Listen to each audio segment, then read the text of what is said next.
अस्सलाम वालेकुम, welcome to my YouTube channel. और आज की हमारी क्लास नंबर 29 है। आज का हमारा टॉपिक है 3D और इस टाइटल में 3D का क्या इस्तेमाल है, किस तरीके से हम ऑब्जेक्ट्स बना सकते हैं और इसकी वजह से कितनी आसानी के साथ हम बहुत ही बेहतरीन किस्म के ऑब्जेक्ट्स बना सकते हैं। और ये थोड़ा सा टॉपिक बड़ा होने वाला है, तो इसीलिए हमने 3D के 2 पार्ट्स बनाएंगे।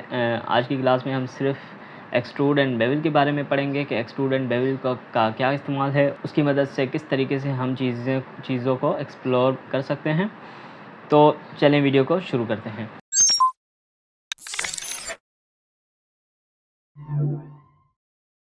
तो यहाँ पे मैं अपने लैपटॉप की स्क्रीन पे आ चुका हूँ।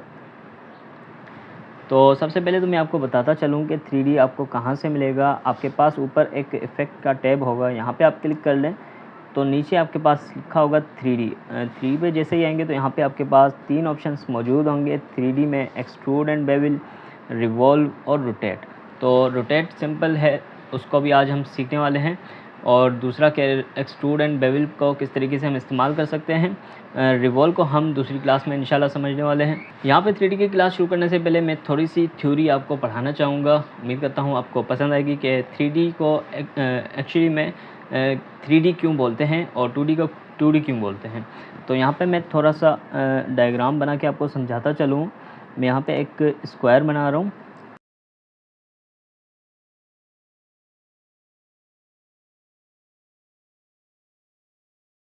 तो यहाँ पे मैंने 2 लाइनें बनाई हुई हैं। एक लाइन पे मैंने लिखा हुआ है y और दूसरी लाइन पे मैंने लिखा हुआ है x। तो इनका मतलब क्या है कि ये 2 डायरेक्शन कहलाई जाती हैं। जो y वाली लाइन है इसको बोला जाता है वर्टिकल लाइन, और जो x लाइन है इसको बोला जाता है हॉरिजॉन्टल लाइन। तो ये 2D हो गया आपका। 2D में 2 डायरेक्शंस होती हैं, x axis and y axis.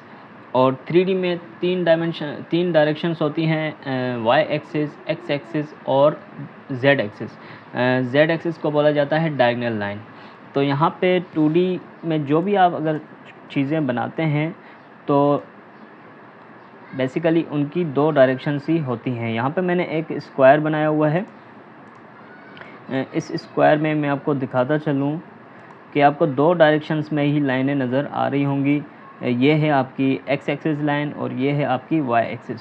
Means के हॉरिजॉन्टल और वर्टिकल लाइंस में ही आपके सारे के 2D के शेप्स बने हुए होते हैं। बाज़ों का कुछ ऐसे शेप्स भी होते हैं जो कि होते तो 2D हैं पर वो 3D में हमें दिखाई देते हैं। इल्यूजन होती है थोड़ी सी, शेडोज़ की वजह से वो 3D में हमें लुक दे रहे होते हैं। बेसिकली वो होते 2D हैं पर एक 3D का व्यू आ रहा होता है।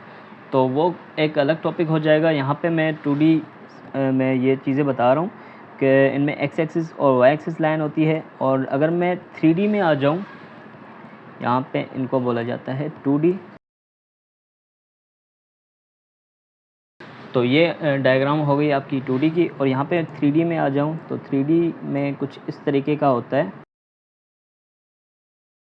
यहाँ पे 3D में आपके पास एक y एक्सिस लाइन होगी और यहाँ पे x एक्सिस लाइन होगी, और बीच में से आपके पास एक लाइन होती है z एक्सिस। उसकी डायरेक्शन कुछ इस हिसाब से होती है।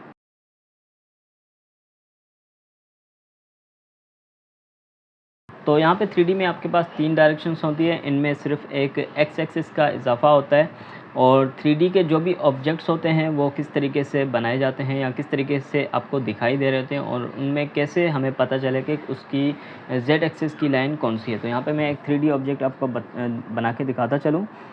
यहाँ पे मैं इसी ऑब्जेक्ट की कॉपी ले रहा हूँ।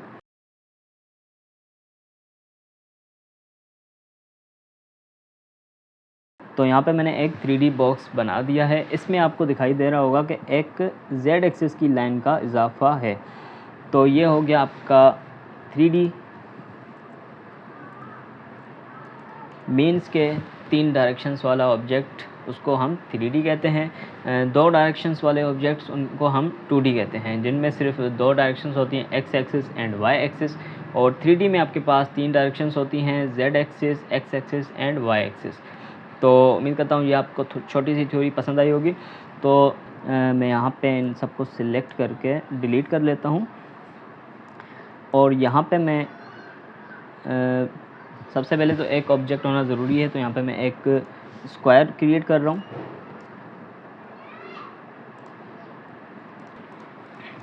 तो यहाँ पे मैंने इसको सिलेक्ट किया हुआ है। यहाँ पे इफ़ेक्ट में आके 3D में आ रहा हूँ। सबसे पहले मैं आपको रोटेट बताना चाहूँगा। रोटेट पे क्लिक कर रहा हूँ तो यहाँ पे आपको कुछ इस तरीके का इंटरफेस नज़र आ रहा होगा। यहाँ पे एक छोटा सा बॉक्स आपको दिखाई दे रहा होगा जो कि 3D में बना हुआ है और यहाँ पे आपके पास 3 डायरेक्शंस दी हुई हैं। ऑफ कोर्स ये 3 डायरेक्शंस वही हैं आपकी 3 डायरेक्शंस, जो एक एक्स एक्सिस हो गई, वाई एक्सिस हो गई, जेड एक्सिस हो गई। तो इन तीनों डायरेक्शंस में आप अपने ऑब्जेक्ट को रोटेट कर सकते हो। नीचे आ जाए, यहाँ पे ऊपर आ जाएँ तो आपके पास एक प्रीसेट दिए होंगे कि आप इस अपने ऑब्जेक्ट को फ्रंट व्यू में देखना चाह रहे हो या बैक में या लेफ़्ट राइट। ऑब्वियसली ये हमारा जो स्क्वायर है अभी 3D में नहीं है, तो इसको आप लेफ़्ट या राइट में देखोगे तो एक पतली सी लाइन आपको दिखाई दे रही होगी। जैसा कि यहाँ पे मैं टॉप दिखा दूँ तो आपको यहाँ पे हल्की सी पतली सी लाइन दिखाई दे रही होगी, क्योंकि ये अभी हमारा 3D में नहीं है, हमने इसको सिर्फ 3D में रोटेट किया हुआ है। तो यहाँ पे मैं नीचे आ जाता हूँ। यहाँ पे आपके पास 3D के भी एंगल्स मौजूद होंगे, ऑफ एक्सिस फ्रंट और ऑफ एक्सिस लेफ़्ट। तो ये सारे के सारे व्यूज़ हैं जिस व्यू में आप अपने 3D ऑब्जेक्ट को रखना चाह रहे हो। अगर आपको यहाँ से थोड़ा सा मुश्किल लग रहा है तो मैनुअली आप यहाँ पे क्लिक होल्ड करके रखें और इस ऑब्जेक्ट को घुमाते जाएं। तो ये इसको घुमाने के साथ भी आप इसको अपने हिसाब से एंगल दे सकते हो। यहाँ तो आप अगर यहाँ पे अपना माउस लेके आएँ तो आपको एक ग्रीन लाइन नज़र आ रही होगी।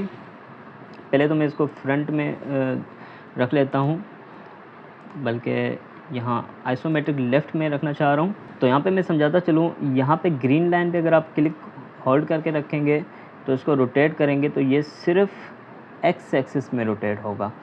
और यहाँ पे आ जाएँ तो यहाँ पे आपके पास रेड लाइन नज़र आ रही होगी। यहाँ पे अगर आप क्लिक होल्ड करके रखें और माउस को ड्रैग करें तो ये सिर्फ वाई एक्सिस में आप इसको रोटेट कर रहे हो। और यहाँ पे आपके पास जेड एक्सिस भी होगा।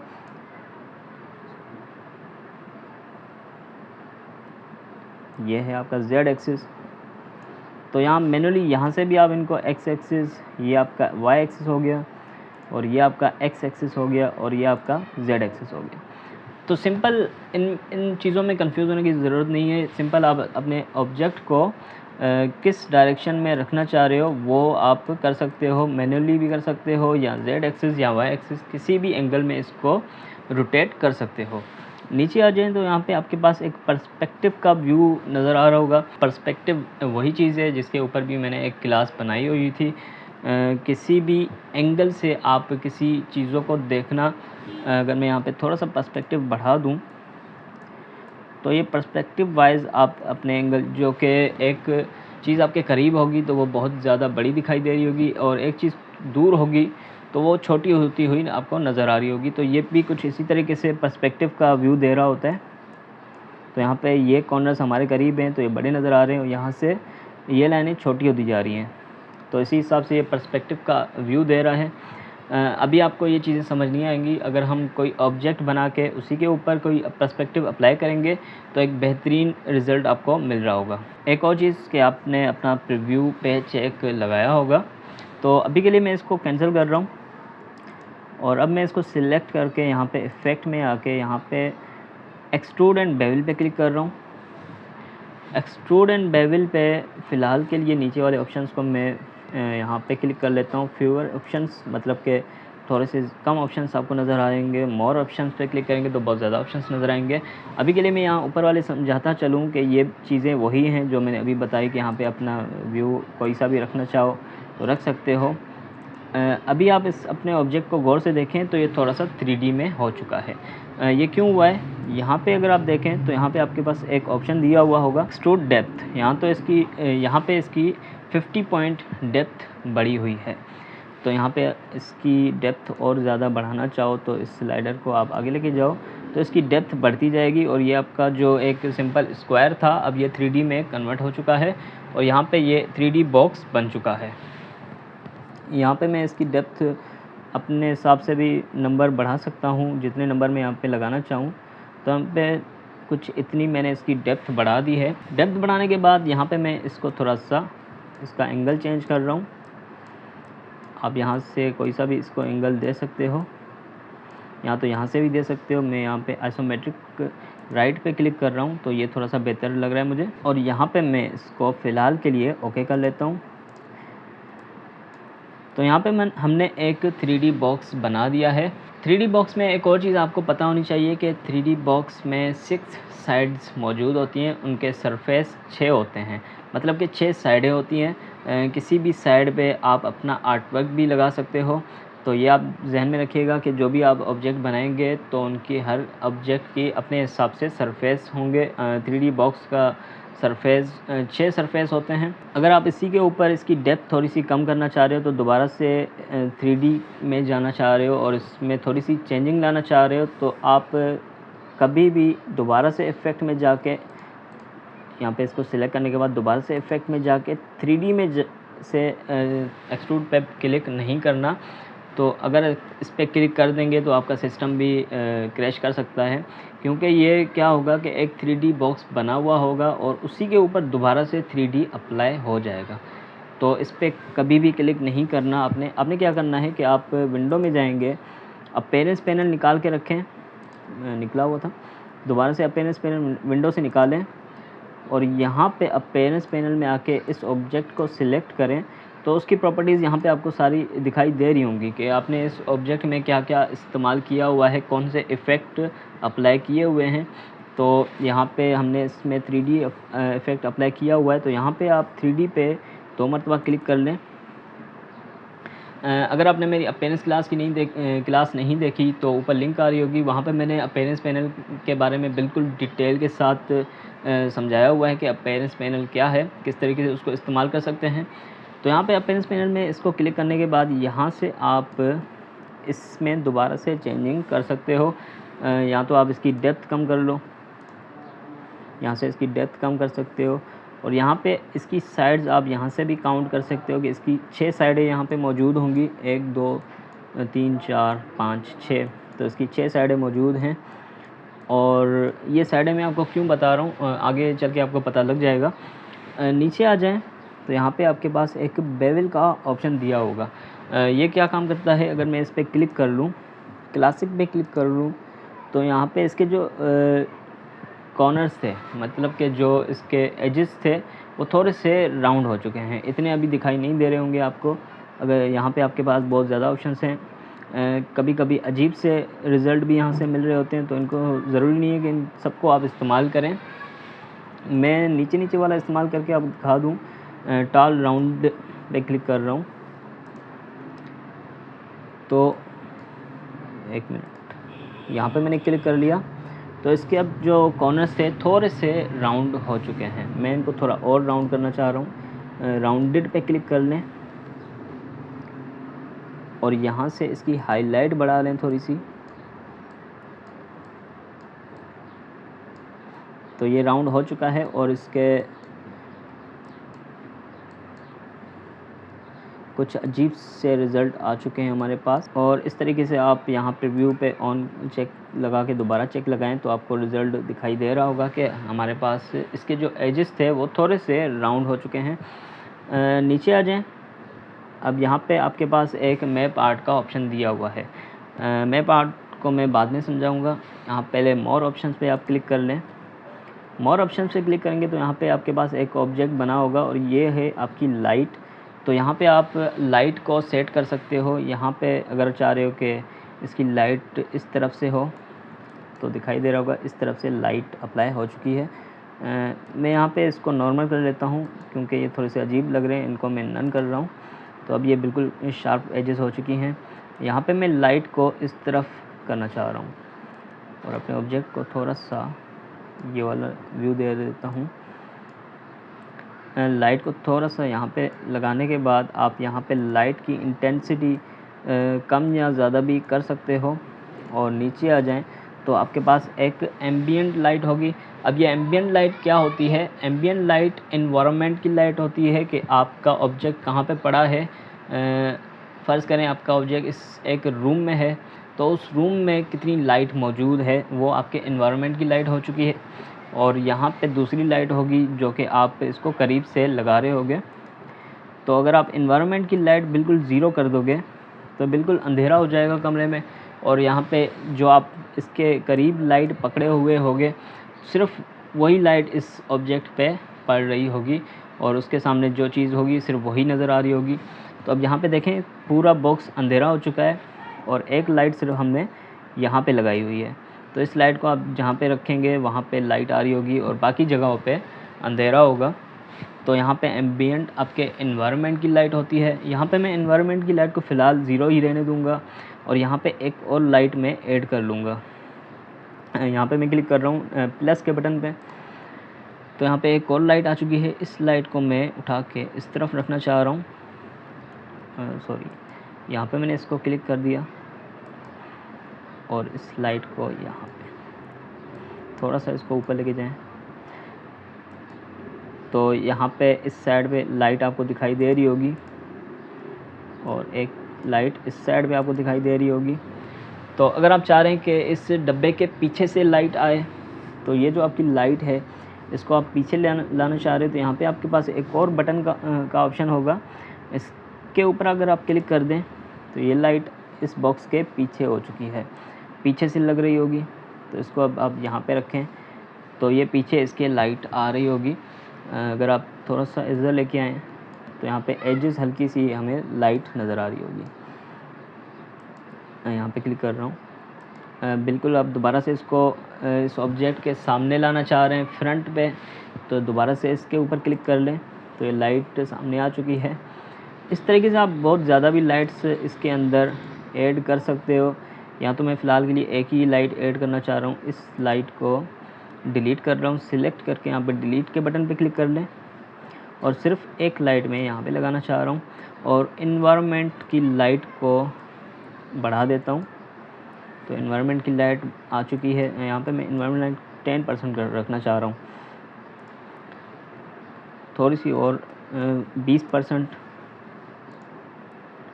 और एक और लाइट ऐड करना चाह रहा हूँ और इस लाइट को मैं यहाँ पे लगाना चाह रहा हूँ इस तरफ, और इस लाइट को मैं इस तरफ लगाना चाह रहा हूँ। और इस बॉक्स को थोड़ा सा रोटेट कर लें चाहें तो। और तो यहाँ पे हमने लाइटों को एडजस्ट कर लिया है। मज़ीद ऑप्शंस आप चेक कर लिएगा। हाईलाइट साइज़ आप कितनी बढ़ाना चाह रहे हो, इसकी ब्लेंड स्टेप्स को फ़िलहाल रहने दें। यहाँ पे मैं दोबारा से अब आ जाता हूँ मैप आर्ट पे। अब मैप आर्ट क्या होता है, मैप आर्ट पे अगर मैं क्लिक कर रहा हूँ तो यहाँ पे आपके पास एक ऑप्शंस आ जाएंगे। यहाँ पे आपके पास सिंबल का ऑप्शन होगा। सिंबल आपको पता होगा कि हमने एक सिंबल्स बनाए थे, आप खुद से भी सिंबल्स बना सकते हैं और पहले से कुछ सिंबल्स इलस्ट्रेटर के अंदर मौजूद होते हैं। वो कौन कौन से सिंबल्स मौजूद होते हैं, अगर आप यहाँ पे क्लिक कर लें तो ये सिंबल्स आपको दिखाई दे रहे होंगे। इनमें से कोई सा भी सिंबल आप इस बॉक्स के ऊपर लगा सकते हो। अब यहाँ पे हम सरफेस के ऊपर बात कर लें तो यहाँ पे आपको एक नंबर दिख रहे होंगे 1 of 6। तो एक बॉक्स के अंदर 6 सरफेस मौजूद हैं। किसी भी सरफेस या किसी भी बॉक्स के फेस के आगे आप अपनी मर्ज़ी का कोई सा भी सिंबल लगा सकते हो। तो यहाँ पे आपको एक हल्की सी रेड लाइन नज़र आ रही होगी, मीन्स कि अभी हमारा ये वाला सरफेस एक्टिव है। तो इस सरफेस के ऊपर हम कोई सा भी सिंबल लगा सकते हैं। यहाँ तो आप चेंज करते जाओ। अब आपका नीचे वाला सरफेस सिलेक्ट है, दोबारा से चेंज करें तो यहाँ पे आपको रेड लाइन इंडिकेट कर रही होगी कि अभी आपका कौन सा सरफेस सिलेक्टेड है। तो अपनी मर्ज़ी का कोई सा भी, मैं ये वाला जो हमारे सामने है ये वाला सरफेस सिलेक्ट करना चाह रहा हूँ और इसके अंदर कोई सिंबल लगाना चाह रहा हूँ। तो यहाँ पे मैं इसको नेक्स्ट कर रहा हूँ। तो अब ये रेड लाइन, रेड आउटलाइन इसके ऊपर आ चुकी है। तो अब यहाँ पे मैं सिंबल में जा रहा हूँ और ये वाला फ्लावर का सिंबल उठा रहा हूँ और इसकी साइज़ मैं बढ़ा रहा हूँ। याद रखिएगा साइज़ को आप शिफ्ट के साथ बढ़ाइएगा। तो ये सिंबल के इस बॉक्स के अंदर अप्लाई आ चुका है। इसको अपने हिसाब से कहीं पे भी आप एडजस्ट कर सकते हो। या तो आप यहाँ पे ऑप्शन होगा fit to scale to fit, तो पूरे जितना भी आपका बॉक्स की साइज़ होगी उस साइज़ के हिसाब से आपका फ्लावर या सिंबल फिट हो जाएगा। उसके बाद आपने क्या करना है, ओके कर लें और अपनी मर्ज़ी से इसका कोई सा भी व्यू रखें और नीचे से ओके कर लें। तो एक बेसिक चीज़ हमने क्रिएट कर ली है एक छोटा सा बॉक्स बनाया है, उसकी सरफेस साइड्स मैंने आपको बता दी कि कितनी साइड्स होती हैं, और लाइट को कैसे मैनेज कर सकते हो, किस तरीके से आप एम्बिएंट लाइट या एनवायरनमेंट लाइट सेट कर सकते हो। उम्मीद करता हूँ यहाँ तक आपको समझ आ गया होगा। यहाँ पे अब हम चलते हैं अपनी कोई इंटरेस्टिंग सी चीज़ बना के देखते हैं कि किस तरीके से हम इन चीज़ों को इस्तेमाल करके कोई चीज़ बना सकते हैं। तो मैं इसको फ़िलहाल के लिए सिलेक्ट करके डिलीट कर रहा हूँ, और यहाँ पे मैं एक स्क्वायर बना लेता हूँ दोबारा से, और स्क्वायर बनाने के बाद मैं इसके कॉर्नर्स थोड़े से राउंड कर लेता हूँ। कॉर्नर राउंड करने के बाद मैं इनकी कॉपीज़ ले रहा हूँ, और इन सब तीनों की कॉपी दोबारा से ले रहा हूँ ऑल्ट के साथ। यहाँ तक बनाने के बाद इन सबको इनका कलर्स आप अपने हिसाब से चेंज करें। तो यहाँ पे मैं इसका कलर कर लेता हूँ वाइट, और इसका कुछ रेड कर लेता हूँ।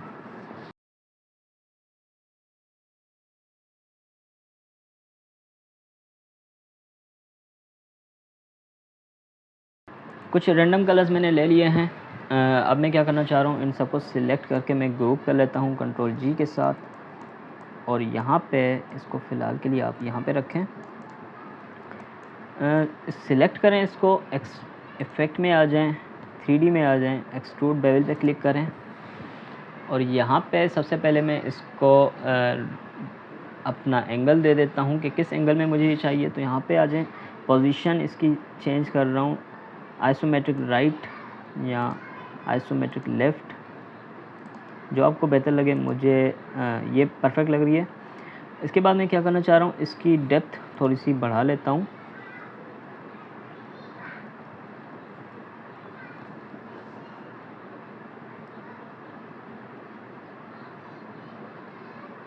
आई थिंक इतनी बेहतर होगी।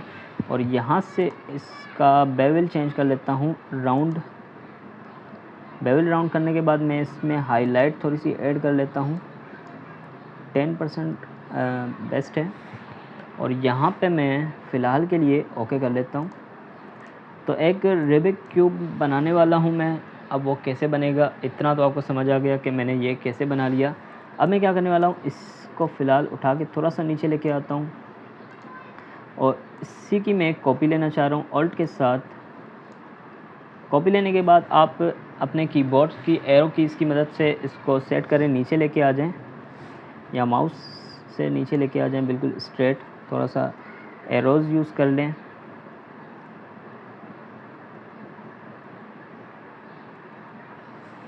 और यहाँ तक इसको नीचे लाने के बाद मैं दोबारा से ऑल्ट के साथ इसकी कॉपी ले रहा हूँ, और दोबारा से इसको थोड़ा सा नीचे लेके आता हूँ।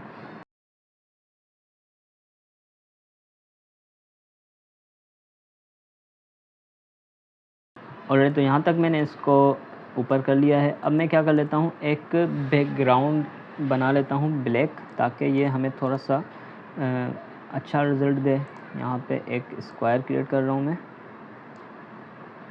और इसका कलर मैं कर लेता हूँ कुछ डार्क ब्लू। स्क्वायर को सेंड टू बैक कर लें, और इसको लॉक कर लें।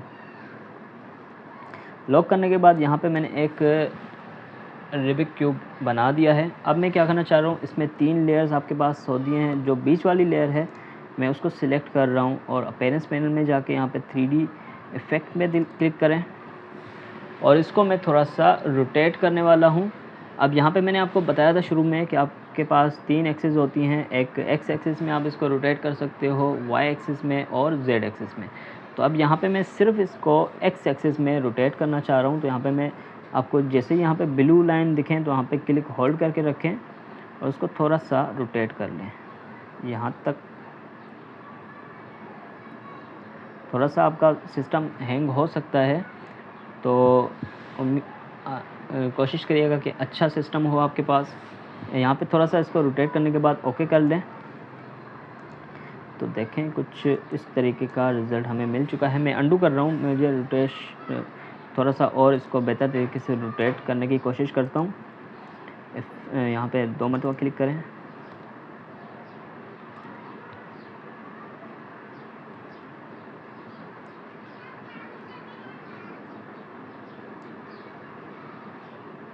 तो ये रोटेट हो चुका है, ओके कर लें।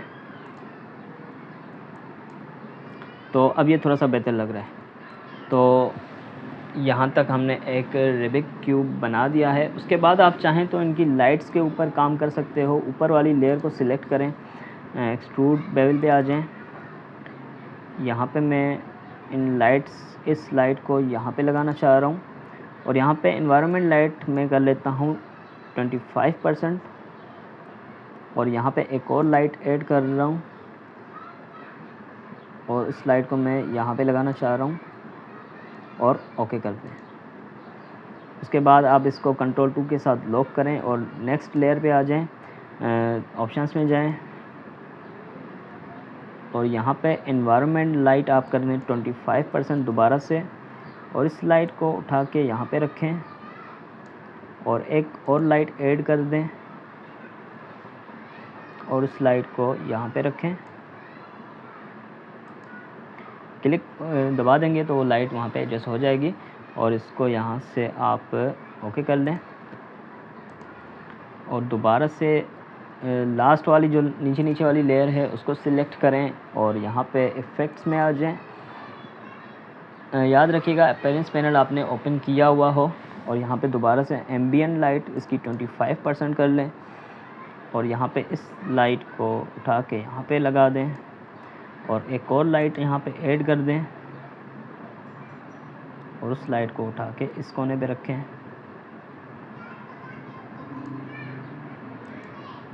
और यहाँ पे ओके कर दें। तो बहुत ही बेहतरीन किस्म का रिज़ल्ट आपको मिल रहा होगा।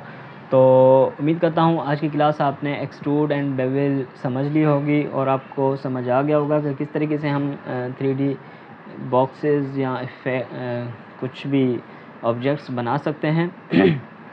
और सिंबल के ऊपर मैं दोबारा से एक और क्लास बना दूंगा कि किस तरीके से हम ऑब्जेक्ट्स के अंदर सिंबल्स यूज़ कर सकते हैं और कितने बेहतरीन किस्म की क्रिएटिविटी कर सकते हैं। तो यहाँ पे मैं वीडियो को एंड कर रहा हूँ। उम्मीद करता हूँ वीडियो आपको पसंद आई होगी। पसंद आई तो लाइक कर दीजिएगा, कमेंट करें, शेयर करें और अभी तक मेरे चैनल को सब्सक्राइब नहीं किया तो प्लीज़ सब्सक्राइब कर दें। मिलते हैं नेक्स्ट वीडियो में, तब तक अपना ख्याल रखिएगा। ओके, अल्लाह हाफिज़।